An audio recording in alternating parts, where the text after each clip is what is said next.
In this guide, I'm going to go ahead and show you how you can block someone here on TikTok. Before we dive into this video, make sure to like the video and subscribe to the channel with all notifications on. It really does help out the channel and lets us know that you want more content like this. We'd greatly appreciate it. But if you want to go ahead and block someone on TikTok, begin by opening up TikTok, and from here you can either find the person's profile from the For You page, or you can use the search up in the top right corner to search for them specifically. You just need to first get on that person's profile. So in this case, we're just going to choose this girl that was on my For You page. We'll select her profile just like so. And once you are on their profile, you're actually going to want to hit this share button up in the very top right corner, and then scroll all the way down to the bottom, and you're going to see the option for block.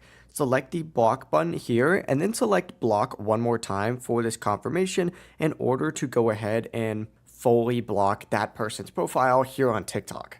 But yeah, it really is as simple as that. The account that you just blocked is now fully blocked, and they're not going to be able to see or interact with any of your content, and you won't see theirs either. Before you guys leave this video, make sure to like the video and subscribe to the channel with all notifications on. It really does help out the channel and lets us know that you want more content like this. Have a great rest of your day. Peace.